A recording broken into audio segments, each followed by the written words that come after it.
सिर्फ मेरे को ये करना है, इसके बाद मैं कुछ सोचूंगा कि मेरा सिलेक्शन होगा, मेरे मॉक टेस्ट में नंबर कम आ रहे हैं, मेरे मॉक टेस्ट में ये होगा, वो होगा, ये होगा, कुछ भी। आज वहां जाना है, कल वहां जाना है, सब हटाने के पहले ये चीजें करनी है। हाय एवरीवन, तो यहाँ से बच रहे हैं नीट के लिए लगभग 2.5 से 3 महीना। अब इन 2.5 से 3 महीनों में आपको किन किन बातों का ध्यान देना है, इस टॉपिक पर मैं डिस्कस करने वाला हूँ आगे के वीडियो में। और इस पर मैं वीडियो इसलिए बना रहा हूँ क्योंकि इस पॉइंट पर सिर्फ वो व्यक्ति नहीं लड़खड़ाता है जिसने नहीं पढ़ रखा होता है, वो भी लड़खड़ाता है जिसने पढ़ रखा होता है। हमें क्या होता है, एक फियर होता है, जिसने बहुत ज़्यादा मेहनत की होती है ना, और इवन जिसने ठीक ठाक मेहनत भी की होती है, लेकिन बहुत ज़्यादा मेहनत करने वाला व्यक्ति जो होता है भाई, उसे हमेशा लगता है कि ऐसा ना हो कि मेरी मेहनत वेस्ट चली जाए। मतलब आपके हो सकता है बहुत अच्छे मार्क्स आ भी रहे हो टेस्ट में, लेकिन आप फिर सोचोगे कि यार कहीं नीट वाले दिन ऐसा ना हो जाए, कहीं नीट वाले दिन वैसा ना हो जाए। कई लोगों के कम मार्क्स आ रहे होंगे तो वो सोच रहे होंगे ये साल फिर से बर्बाद कर दिया, और कई लोगों ने सच में उम्मीद ही छोड़ दी होगी। तो उम्मीद छोड़ने वालों से तो ये कहूँगा कि देखो, अभी आप कोई अदर कोर्स ज्वाइन नहीं कर पाओगे। मान लो आप यहाँ से 3 से 4 महीने बाद जब नीट एग्जाम होंगे, नए सेशन स्टार्ट होते हैं, तब जाके आप कोई कॉलेज, कोई अदर डिग्री ज्वाइन कर पाओगे। इस पॉइंट ऑफ व्यू पर तो आपके सिर्फ नीट एग्ज़ाम ही दे सकते हो ना अभी। और आपने ये सोचो कि ड्रॉप लिया क्यों था, इवन आप 12th के साथ भी अपेयर कर रहे हो, तो सोचो कि आपने नीट की तैयारी सोची क्यों थी। वो जून जुलाई में जब आपने कोई बैच लिया था, किसी ऑफलाइन कोचिंग में गए थे, क्या जोश था। आपने जब अपना नीट का एग्ज़ाम दे के आए 2024 का, कम मार्क्स आए, और मतलब वहाँ आपको पता चल गया था कि क्या आपने किया है पूरे साल और अब आगे क्या करूँगा। तो वो जो फेस, वो ध्यान करो ना कि मम्मी पापा को कैसे फेस किया था जब नहीं सिलेक्ट हो पाए, फिर सोचा कि नहीं इस बार अच्छे से करूँगा, एक और ड्रॉप का चांस दे दो। वो चीज़ याद करो ना, वो क्या होता है, हम उस टाइम तो बहुत ज़्यादा मोटिवेटेड होते हैं जब भी हम कभी फेल होते हैं, कभी भी किसी भी एग्ज़ाम में। नीट की बात नहीं कर, आप कभी भी, कभी स्कूल में, कॉलेज में, कभी भी कुछ भी कर रहे हो ना, जब मार्क्स कम आते हैं तो आपको एक रियलाइजेशन हो जाता है उसी टाइम, लेकिन वो आप आगे तक नहीं ले पाते हो। आगे तक जो ले जाता है वो फिर अच्छा रिजल्ट निकालता है। तो आपको वो दिन याद करना है। मैं इसलिए हमेशा बोलता हूँ कि जिस दिन भी आपको खुद से एक अंदर से मोटिवेशन होता है ना पढ़ने का, कि अब मेरे को पढ़ना है यार, अब आप 2-3 महीने बच्चे एकदम मतलब फाड़ देना पढ़ के, एकदम इतना पढ़ना है कि भाई अब सेलेक्ट ही हो जाऊँ।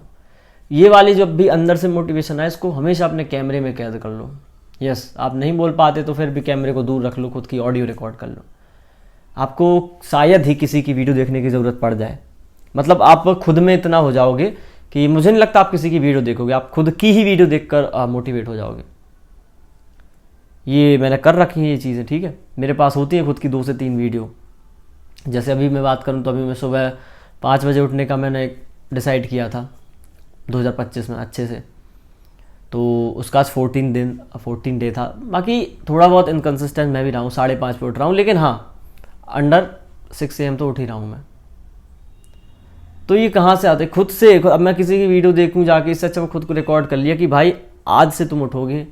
मैं डेली अपडेट कर रहा हूँ इसी वजह से। कोई यदि फॉलो करना चाह रहा है उस चीज़ को कि भाई आज से भैया हम 2.5 से 3 महीने सुबह जल्दी उठेंगे और दिन भर पढ़ेंगे, और सुबह जो नहीं पढ़ता है रात में पढ़ने वाले, वो भी डिसाइड करो।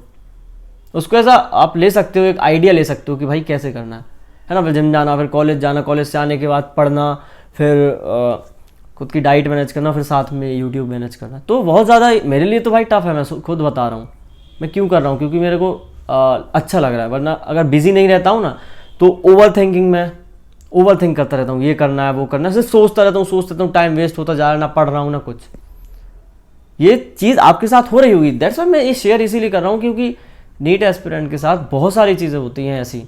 हम ओवर थिंक में टाइम वेस्ट कर देते हैं, हमारा होगा नहीं होगा यही तो सोचते रहते हैं बेसिकली, इसमें टाइम वेस्ट कर देते हैं, पेपर कैसा आएगा, मतलब हम सिर्फ सोचने में इतना टाइम वेस्ट कर देते हैं कि जब हम एक्शन लेना चाहिए जिस वक्त, उस टाइम सिर्फ हम सोच रहे होते हैं। तो एक्शन लेना स्टार्ट करो। 2.5 से 3 महीना बचा है, अब आपको भी पता है, मतलब इस बीच तो आपको कुछ सोचना ही नहीं चाहिए। आपको सिर्फ क्या पता होना चाहिए, आज के दिन मुझे क्या करना है। फॉर एग्जाम्पल मैं बताऊं, इफ मैं नीट एस्पिरेंट होता हूँ, क्या करता हूँ, सुबह उठ के, या सबसे बेस्ट था मैं रात को सोने के पहले लिखता कि कल मेरे को ये chapter physics, chemistry, biology, botany, zoology, और इनमें ये करना है। अब कल सिर्फ मेरे को ये करना है, इसके बाद मैं कुछ सोचूंगा कि मेरा सिलेक्शन होगा, मेरे मॉक टेस्ट में नंबर कम आ रहे हैं, मेरे मॉक टेस्ट में ये होगा, वो होगा, ये होगा, कुछ भी। आज वहाँ जाना है, कल वहाँ जाना है, सब हटाने के पहले ये चीज़ें करनी है। ये चीज़ें कर ली, उसके बाद टाइम बचा है, सोचो जितना सोचना है, बचेगा ही नहीं टाइम। सही में मैं अभी कुछ नहीं कर रहा था, सिर्फ कॉलेज जा रहा था, आ रहा था, बस बहुत फालतू की चीज़ें सोच रहा था यार, 50 चीज़ें चल रही दिमाग में।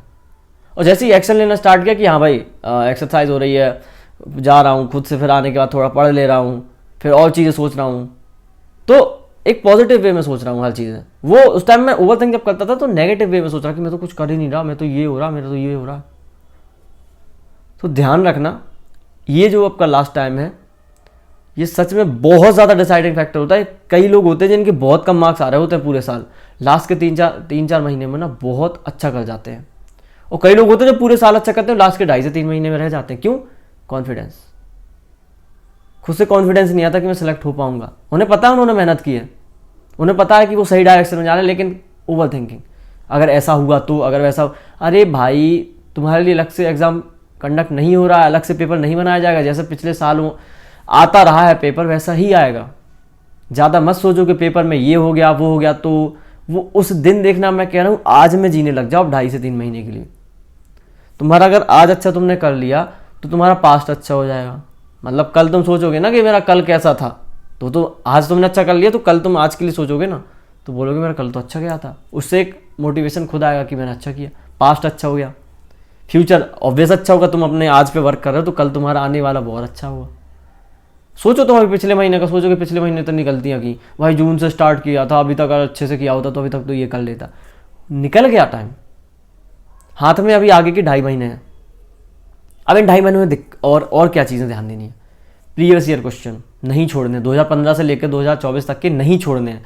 कोई भी एग्जाम हुआ हो, गंगानगर में हुआ हो, जहाँ जहाँ एक्स्ट्रा हुए थे ना नीट के बाद में कुछ बच्चों के लिए, एक एग्जाम नहीं छोड़ना है। वो सारे के PY को अटेम्प्ट करने हैं, एक बार नहीं एग्जाम तक आने तक 3 से 4 बार रट लो उनको, यानी मेथड समझ लो उनके। चारों ऑप्शन, PY को ऐसे नहीं किया बस, चारों ऑप्शन कैसे रिलेट करते हैं। अगर कोई मॉर्फोलॉजी का एग्जाम्पल है, मान लो वॉल बॉक्स होता है ना वो, हाँ एक होता है वॉल बॉक्स, एलगी का मेरे को ध्यान नहीं आ रहा, तो वॉल बॉक्स ये और क्या क्या होता है इसका, भले वो आंसर ना हो लेकिन ध्यान करो वॉल बॉक्स से रिलेटेड चीज़ें।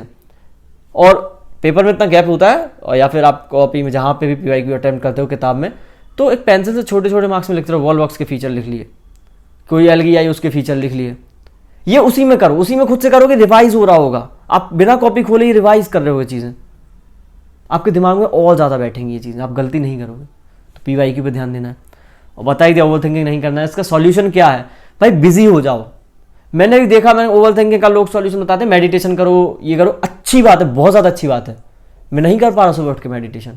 अभी करंट की बात करूँ, नीट के टाइम में तो मैं अच्छे से किया था, क्योंकि मेरे, लेकिन मैं जिम जा रहा हूँ, उसके बाद आके सीधा भागते, एकदम वो रहता होता है कि 7:40 पे आया, भागते हुए सीधा फिर कॉलेज एकदम 8 बजे, 8 से 4 फिर कॉलेज में पूरा टाइम व्यतीत होता है। फिर यहाँ आया, फिर थोड़ा हो जाता है कि भूख लगी, खुद से बनाया कुछ, फिर पढ़ने का हो जाता है, फिर पढ़ा, फिर खुद से कुछ बनाया अपने डाइट के अच्छा खाने के लिए खुद से, इसलिए मैं खुद से बना रहा हूँ, बाहर का मेरे को डाइजेस्ट नहीं होता अच्छे से। फिर उसके बाद फिर थोड़ा बहुत पढ़ा, और या फिर अपना कंटेंट के बारे में सोचा, वीडियो अपलोड की, और 10-11 बजती मेरे इतना थक जाता हूँ, मेरे को ऑटोमेटिक नींद आ जाती है, सोचने का वक्त ही नहीं बच रहा है मेरे पास ओवर थिंक करने का। तो ये भी एक प्रकार का मेडिटेशन, अपने काम में लीन हो जाना। सुबह उठे, रात को इसलिए डिसाइड कर लो कल क्या क्या चैप्टर पढ़ने, उन्हीं चैप्टर में पूरा दिमाग लगा लो, वो चैप्टर होगा, उसके बाद जो सोचना है वो सोचो। ये फिक्स कर लो, जब तक मैं अपनी टुडे टारगेट पूरे नहीं करूंगा तब तक तो मैं कुछ सोचूंगा ही नहीं फालतू का। और ये नहीं कह रहा तुम जिम जाओ, कुछ नहीं, सुबह थोड़ी बहुत एक्सरसाइज जरूरी है यार। तुम अगर सुबह उठ के पढ़ते हो तो सुबह उठते ही जैसे उठे, फ्रेश वगैरह को अपना अच्छे से, अगर तुम्हें माइंड फ्रेश करना है तो तुम भाग लो, जब तक स्वेटिंग नहीं आ रही, कोई भी एक्सरसाइज कर लो, स्वेटिंग आ जाए, क्योंकि उस टाइम तुम्हारा ऑक्सीजन लेवल अच्छा मेंटेन हो गया होगा बॉडी का, और तुम अच्छे से चीज़ें कर रहे होगे, दिन भर एनर्जी रहेगी, ठीक है। और अच्छा खाना है लास्ट के 2.5 महीनों में, बिल्कुल भी जंक फूड नहीं खाना है। मैं तो यही बोलूँगा, घर पे रहते हो, यदि पढ़ रहे हो, बोल सकते हैं कोई ऑफलाइन कोचिंग के लिए तुम बाहर गए घर से, तब भी अच्छे ऑप्शन होते हैं ना, बहुत सारे अच्छे ऑप्शन होते हैं हेल्दी, वो खाओ, फल फूल खाओ। मतलब जब भी तुम्हें कोई जंक फूड की क्रेविंग हो उस टाइम चेंज कर लो, फल फूल में, फ्रूट्स में चेंज कर लो ये चीज़ें, ठीक है। और हेल्दी खाना बहुत सारा हो, तुम्हें खुद पता होगा, तुम तो नीट पढ़ रहे हो ना, समझदार तो। और अब ये डिसाइड नहीं करना है आपको अभी से कि कट ऑफ क्या होगा। आई नो कट ऑफ पता होना चाहिए, लेकिन सच में अनप्रेडिक्टेबल हो गई हैं चीज़ें। लास्ट ईयर तो लग रहा था उतना कट ऑफ कितना बढ़ गया, तो इतना ज़्यादा उसके बारे में मैं क्या कह रहा हूँ। तुम्हें सिर्फ अपना जो टारगेट बनाओ रोज़ का वो सोचना है, किस हफ्ते कौन सा टेस्ट है, उसके लिए 7 दिन पहले ही पढ़ना है, 4 दिन पहले ही पढ़ना, जब भी टेस्ट हो, सब एक फॉर्म में होना चाहिए। 2.5 महीने में मॉक टेस्ट की आपको नंबर्स बढ़ाने होंगे, लास्ट के 1 महीने में और ज़्यादा बढ़ाने होंगे। आइडियली नंबर नहीं बता रहा, जो आपको सूट करे वो, क्योंकि मेन होता है टेस्ट का एनालिसिस करना, वो मिस मत करना, प्लीज़ मत करना, ठीक है।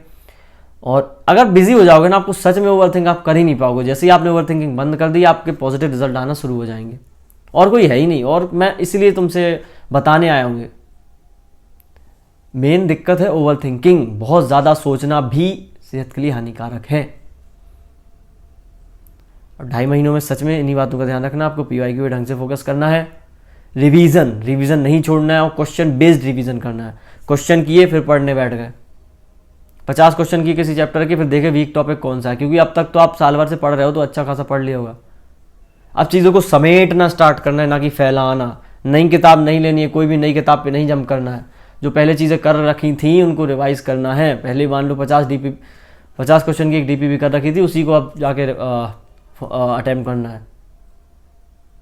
तो आई थिंक समझ गए होगे। और भाई देखो, एक अच्छे से बात करूँ, तुम सच में सोचना ध्यान लगा के कि क्यों स्टार्ट किया था मैंने। अपने आप से पूछना, आज सच में ओवरथिंक कर लेना इस चीज़ पर, क्यों स्टार्ट किया था। एग्ज़ाम देकर आए थे, कैसा लगा था, घर वालों का चेहरा फेस कर पा रहे थे, क्या बता पा रहे थे इस साल जो गलती की वो अब नहीं करूँगा, अब इस साल आपको सिलेक्ट होकर दिखाऊंगा। ये चीज़ें उन्हें मत बताना अभी। तो अभी जो लास्ट ईयर तुम्हारे साथ हुआ है वो बस याद करना।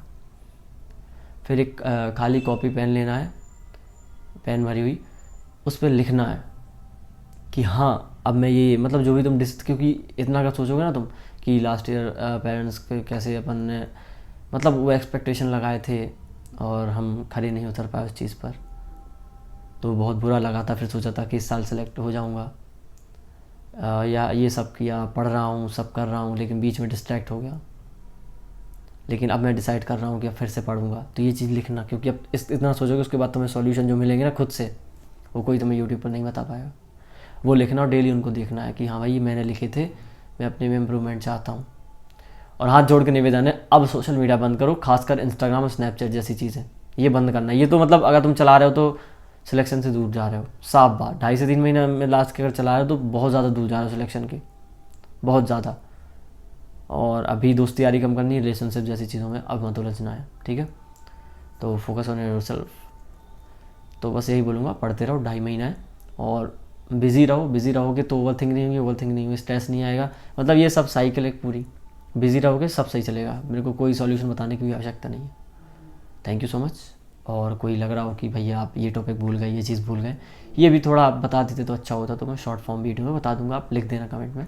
आई नो मैं रिप्लाई नहीं दे पाता हूँ, लेकिन अगर वो टॉपिक अच्छा हुआ तो मैं तुरंत वीडियो बना दूँगा। Thank you so much.